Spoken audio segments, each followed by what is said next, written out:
Hello दोस्तों, कैसे हो आप सब। मैं हूं आपका होस्ट देव और आप देख रहे हैं डीबी एनिमे वर्ल्ड। सबसे पहले मैं बात करूंगा सोलो लेवलिंग को लेके।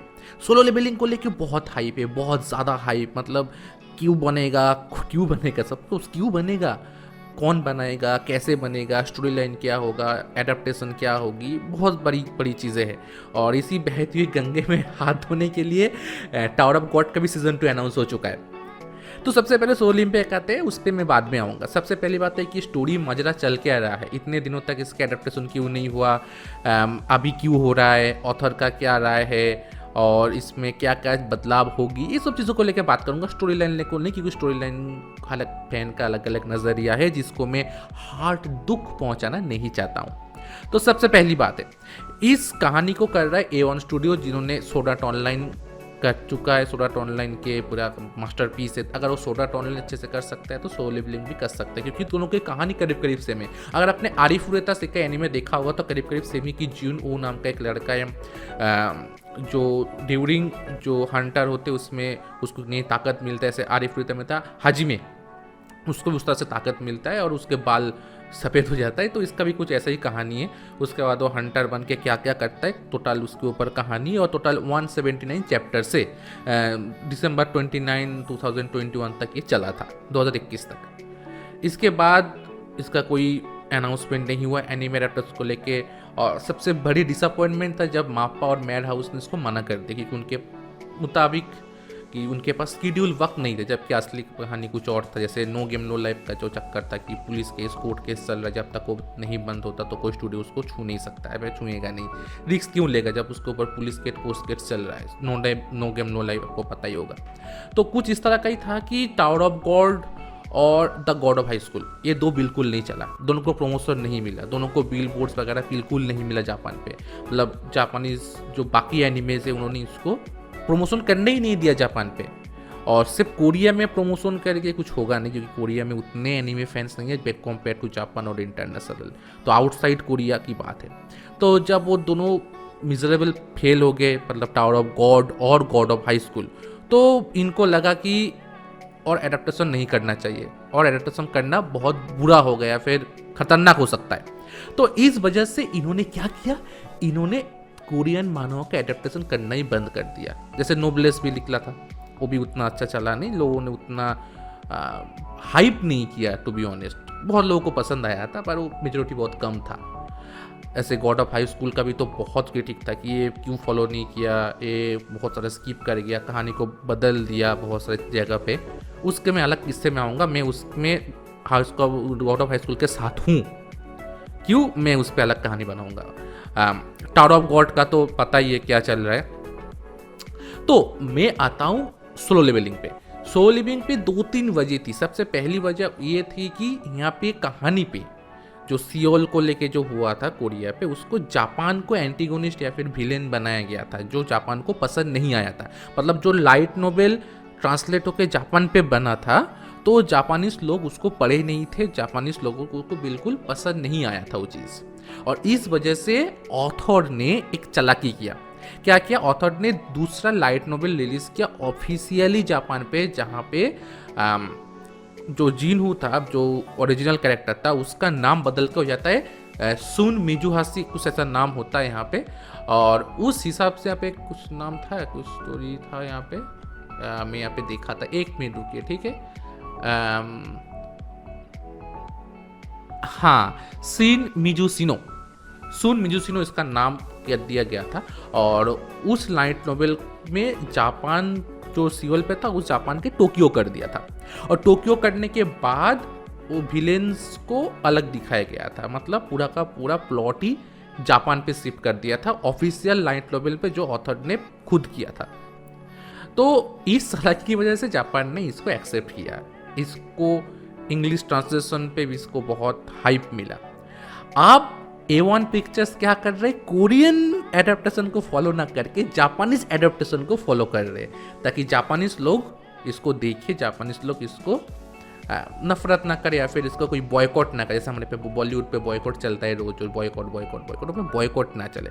वो लोग क्या नहीं करते कि इंडिया वाले, USA वाले क्या कहेंगे, क्या सोचेंगे, उनको घंटा फर्क पड़ता है यार। उनको फर्क पड़ता है जापान पे क्या चल रहा है, जापानीज लोग क्या सोचते हैं।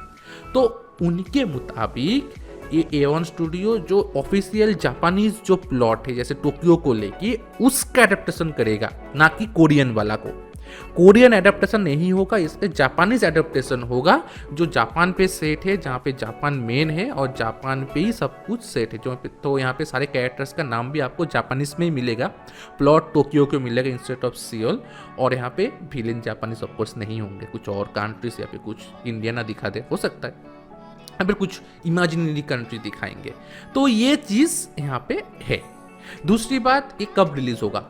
ये 2023 जुलाई या अक्टूबर में रिलीज होने वाला है। 2023 मतलब अगले साल के अगले साल 2023 रिलीज होगा। इस पे 24 एपिसोड जिसके फिलहाल एलोकेशन है, शायद 12 करके आ सकते हैं या फिर 12 अभी 12 फिर 2025 में भी हो सकता है, 24 में ऐसे टोटल 24 एलोकेशन किया गया है। बजट बहुत ज़्यादा नहीं है, तो आई थिंक CGI आपको देखने को मिलेगा CGI आपको देखने को मिलेगा, क्योंकि इसमें इतने बड़े बड़े एनिमेशन है कि जो ड्रॉ करना मुश्किल। पर इसमें मुझे म्यूज़िक को लेके बहुत होप है, क्योंकि हीरोइक भी दे रही है म्यूज़िक, और उसने अटैक ऑन टाइटन्स जो बहुत फेमस एनीमे है उस पर म्यूज़िक दिया हुआ है, ब्लू एक्सकोरिस्ट में म्यूज़िक दिया हुआ है, और साथ ही साथ किल ला किल अगर देखा है तो किल ला किल उसमें भी म्यूज़िक दिया हुआ है। तो मुझे बहुत उम्मीद है उससे।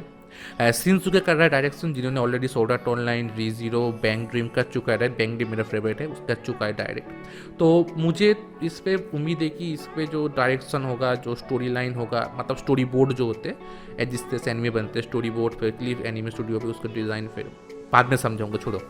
तो उस चीज़ को मुझे लगता है कि बहुत बारीकी से देखा जाएगा। फिलहाल तो यही न्यूज़ आया है कि 2023 में रिलीज़ है, जुलाई या फिर अक्टूबर में 24 एपिसोड एलोकेशन है, 12 करके निकलेगा शायद। और साथ ही साथ ये भी है कि कहानी जापान के ऊपर होगा, मतलब यहाँ पे कहानी पूरी का पूरा शिफ्ट कर चुका है और पूरा का पूरा कोरिया से लेके कर चुका है। तो प्रॉब्लम ये है कि फिर से जो मानहुआ फैंस है, सो कॉल्ड ओरिजिनल, तो वो लोग बॉयकॉट कर सकते हैं कि क्यों नाम चेंज किया, क्यों ये चेंज किया, क्यों चेंज किया। जी बेटे, आपको अच्छे से बता दूं कि ये ऑथर के परमिशन लेके ही किया हुआ है और ऑथर ने ही ये चीज़ किया हुआ है। तो जाहिर सी बात है विदाउट परमिशन तो कर नहीं सकते, क्योंकि ये बहुत बड़ा एक एडेप्टेशन है, लाइसेंस है। तो ऑफकोर्स कोरिया से, सोलो लेवलिंग से इसको सब परमिशन लिया हुआ है ऑथर ने, तभी कर रहा है। और ऑथर का ये चालाकी है, क्योंकि ऑथर को पता है कि अगर ये यहाँ पे फेमस हो गया तो वो मालामाल हो जाएगा, पैसा ही पैसा। 25 दिन में पैसे डबल, तो 12 एपिसोड में पैसे डबल, ऐसे ही होगा। क्योंकि मुझे अच्छे से पता है कि सोलो लेवलिंग के बाद ऑथर कुछ और मांगा बना रहे, मतलब मानवा बना रहे हैं, जो उतना हाइप नहीं होगा। अगर ये एनीमे हाइप होता है तो उसी दौरान ऑथर अपना दूसरा मानवा रिलीज़ करेंगे या दूसरा स्टोरी रिलीज़ करेंगे जो बहुत फेमस होगा। तो मेरे ख्याल से ये मक्खम चाल है, जिसको बोलते हैं ना सुपर डुपर वेपन, तो वो मुझे लगता है। तो कुल मिला के बात यही है कि सोलो लेवलिंग को लेके जो अफवाह चल रहा था कि वो नहीं बनेगा क्योंकि एडेप्टेशन नहीं है, जापान को विलेन बनाया गया है, यहाँ पे प्रमोशन बिल्कुल नहीं हो रहा है, मेड हाउस और माप्पा ने मना कर दिया। तो ये सब चीज़ें था। पर 2022 में A1 स्टूडियो ने जब इसको पकड़ा, ऑथर से परमिशन लिया कि हम कोरियन एडेप्टेशन नहीं लेंगे, जापानीज एडेप्टेशन लेंगे, तो कोरिया ने भी हाँ बोल दिया, ग्रीन सिग्नल दिखा दिया। तो अब ये एनिमेशन शुरू हो चुका है। वॉइस एक्टिंग कास्ट अभी पता नहीं, पर 2023 जुलाई अक्टूबर में निकलने वाला है और आपको मज़ा आएगा। बजट का तो पता नहीं, पर जितना मैं सुनने में आ रहा है बजट उतना ज़्यादा नहीं है, शायद 70 लाख 80 लाख पर एपिसोड है। तो शायद आपको कभी कभी CG देखने को मिल सकता है, पर 2-1 एपिसोड में छोड़ के, क्योंकि समझ लिया बहुत कमाल का एपिसोड आने वाला है, एपिसोड नंबर 4। तो एपिसोड 2 और 3 थोड़ा CGI हो सकता है, ताकि एपिसोड 4 कमाल का और लोग एपिसोड 2 और 3 भूल जाए, कुछ ऐसा, मतलब एपिक जो फाइटिंग सीन है।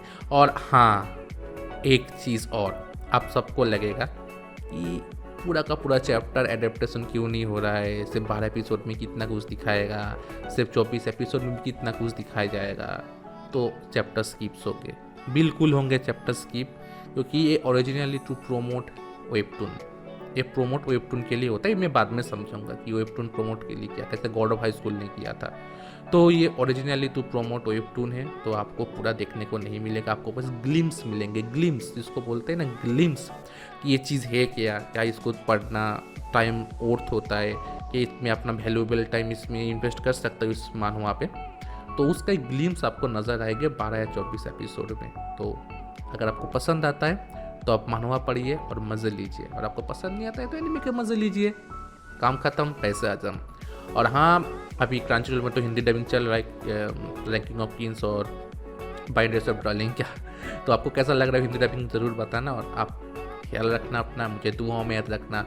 आपसे रोज़ ही फैक्ट लेकर आऊँगा एनिमे को लेके, बिल्कुल नया नया फैक्ट। तो तब तक के लिए साइंग आउट, बाय बाय।